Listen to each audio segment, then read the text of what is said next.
तो लोगों ने कहा संविधान खतरे में है। संविधान कैसे खतरे में है?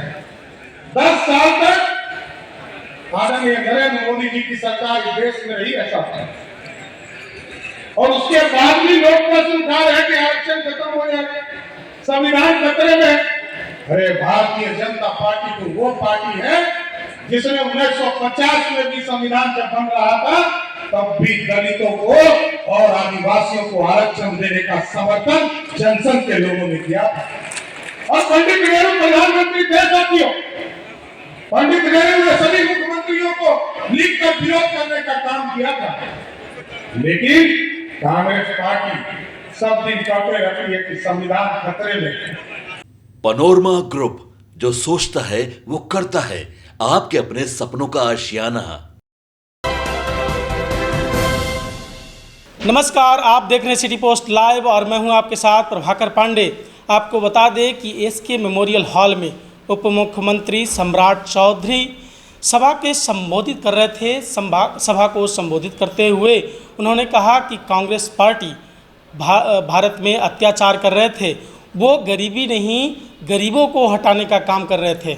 लेकिन जिस तरह से भारतीय जनता पार्टी भारत के विकास में तथा बिहार के विकास में अपना योगदान दे रही है, वो बहुत ही सराहनीय है। और जिस तरह से नरेंद्र मोदी, प्रधानमंत्री नरेंद्र मोदी जिस तरह से बिहार के बारे में सोचे हैं, वो भी काफ़ी सराहनीय है। हम लोग ने कहा था कि राम मंदिर बनाएंगे और राम मंदिर भी बनाने का काम किया। साथ ही साथ लोकसभा चुनाव में गृह मंत्री अमित शाह ने कहा था कि सीतामढ़ी में माता सीता का भव्य मंदिर बनाएंगे, और वो भी हम लोग बनाने के काम कर रहे हैं। जिस तरह से बख्तियार खिलजी ने नालंदा यूनिवर्सिटी को ध्वस्त करने का काम किया, जलाने का काम किया, वहीं माननीय प्रधानमंत्री नरेंद्र मोदी इस यूनिवर्सिटी को फिर से उस धरातल पर लाने का काम कर रहे हैं। साथ ही साथ जिस तरह से तेजस्वी यादव और उनके गुटों ने जिस तरह से एनडीए पर बार पलटवार कर रहे हैं कि ये अपराधियों का संरक्षण देने वाले हैं, तो इस पूरे मुद्दे पर राजद सुप्रीमो लालू प्रसाद यादव को भी बोलने का कोई अधिकार नहीं है। जब उनकी सरकार थी तब इनके विधानसभा में ही या मुख्यमंत्री आवास पर ही अपराधियों को संरक्षण दिया जाता था। वहीं से आपराधिक पूरे बिहार में आपराधिक कांड करवाया जाता था। वो शायद लालू प्रसाद यादव ये भूल गए हैं। एनडीए के माथे आपराधिक मामलों को गढ़ रहे हैं, तो इस तरह से सोचना चाहिए। और ये पार्टी कहते हैं कि हम बिहार में जीत हासिल किए हैं। 4 सीट लाने के बाद कौन सी जीत हासिल होती है? साथ ही साथ कांग्रेस भी अलाप रहे हैं कि हमने जीत हासिल किया। तो मैं ये कहना चाहता हूं कि जिस तरह से 99 पर कांग्रेस पार्टी आउट हो गया, इस प्रकार से सोचना चाहिए कि कौन सी जीत हासिल उन्होंने किया है। और भाजपा जिस तरह से जीत हासिल की है वो जग जाहिर है, और आगे भी भाजपा जिस तरह से काम कर रही है बिहार के योगदान में, बिहार के गरीबी को हटाने में, और जिस तरह से माननीय प्रधानमंत्री 5 लाख लोगों को पक्के मकान देने का काम किया। साथ ही साथ जो भी लाभकारी योजनाएं भारत सरकार से मिल रही है, उसके अनुसार पूरे बिहार ही नहीं पूरे भारत विकास के पथ पर अग्रसर है। तो फिलहाल इस खबर में बस इतना ही। आगे के तमाम खबरों के लिए बने रहें मेरे साथ। वीडियो को लाइक करें, शेयर करें, चैनल को सब्सक्राइब करना ना भूलें। धन्यवाद। उसी दिन तय कर दिया गया कि प्रभु श्री राम को अयोध्या में फिर से स्थापित करने का काम भारतीय जनता पार्टी करेगी साथियों, और इसको भी पूरा किया जाता है। इसलिए साथियों, उत्तर प्रदेश को बढ़कर हमने कहा, और आदरणीय हमारे गृह मंत्री आदरणीय अमित शाह जी ने साफ तौर पर सीतामढ़ी की पावन धरती पर कहा है, जिस पर अयोध्या में भक्त श्री राम का मंदिर बनाने का काम हमने किया है, बिहार के भी सीतामढ़ी में भक्त सीता मंदिर बनाने का काम करें। बोलिए सियावर रामचंद्र की। तो मां सीता को भी स्थापित करने का काम बिहार में हम लोग करने का काम करेंगे। लेकिन साथियों, आपको याद करना पड़ेगा, इस देश में परसेप्शन का जब चुनाव आता है तो हम लोगों को नए नए एजेंडे में लोग विरोधी फंसाने का प्रयास करते हैं। लेकिन साथियों, याद कीजिए इतिहास को। पंडित नेहरू के बाद कांग्रेस पार्टी 70 वर्षों के बाद पहली कोई सरकार है, नरेंद्र मोदी की सरकार है, जो 2014 में भी जनता के आशीर्वाद से बनाने का काम आप लोगों ने किया। 2019 में भी 303 सीट देकर इस देश में सत्ता में बैठाने का काम किया और इस बार भी 293 सीट देकर नरेंद्र मोदी को फिर से प्रधानमंत्री बनाया। लेकिन विरोधी का काम है, और विरोधी का इतिहास समझिए।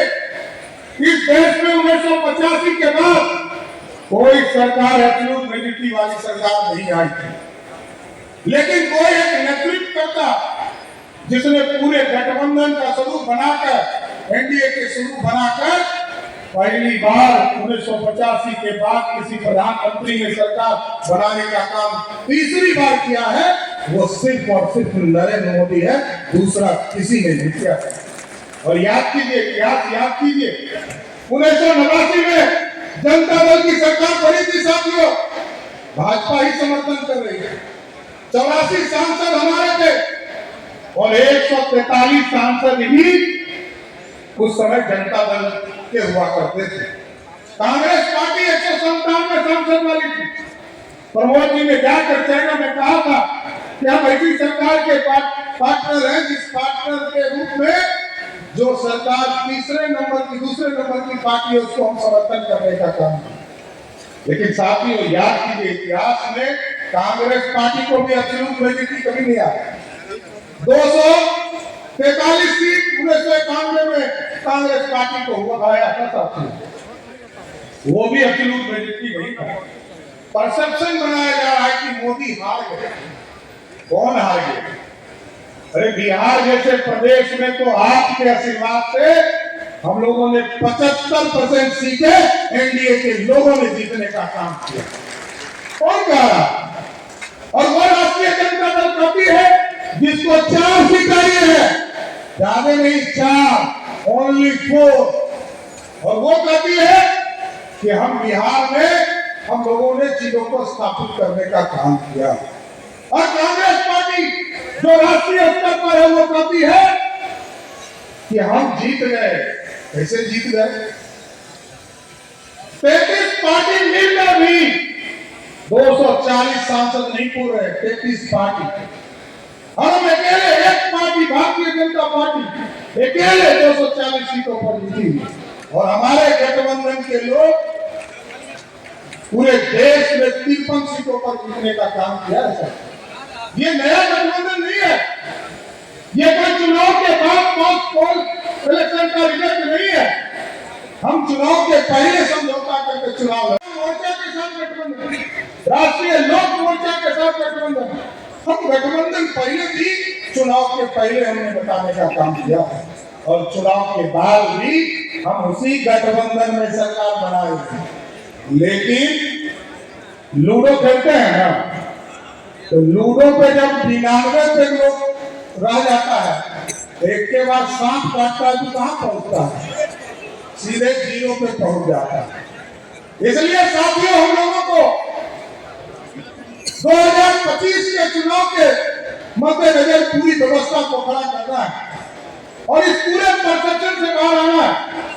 इस देश में तो 43 सांसद वाले लोगों ने भी यूनाइटेड फ्रंट की सरकार बनाई है साथियों, और साथियों हमको सोचना पड़ेगा। तो लोगों ने कहा संविधान खतरे में। संविधान कैसे खतरे में है?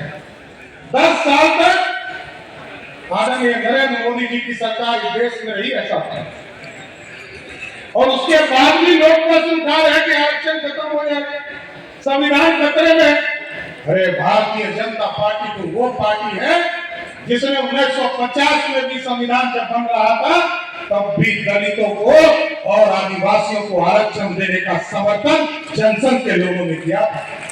और पंडित नेहरू प्रधानमंत्री थे साथियों।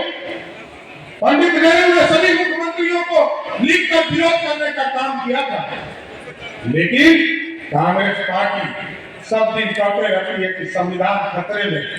ये जो नए नए के युवराज है, इनको अपना इतिहास पता ही नहीं। बिहार में जब 1977 में पहली बार अति पिछड़ों को आरक्षण देने का काम, महिलाओं को आरक्षण देने का काम शुरुआत किया गया साथियों, आपको जानकर आश्चर्य होगा कि तब भी पंडित कैलाश पति मिश्र जी कपूरी ठाकुर जी को समर्थन देने का काम कर रहे थे।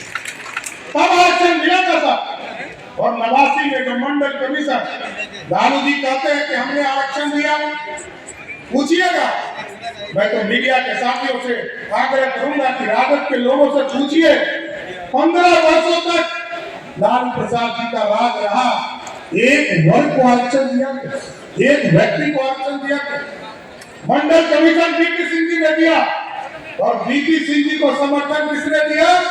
भारतीय जनता पार्टी के 84 सांसदों ने समर्थन देकर मंडल कमीशन लागू कर दिया। और जब इस देश में लगा कि भारतीय इस देश में दलितों को आरक्षण मिल गया, पिछड़ों को आरक्षण मिल गया, पिछड़ों को आरक्षण मिल गया, और जब इस देश में मोदी जी देश के प्रधानमंत्री बने, अति पिछड़ा का बेटा इस देश का प्रधानमंत्री बने, तो पहली बार स्वर्णों को भी 10% आरक्षण देने का काम मोदी सरकार ने किया।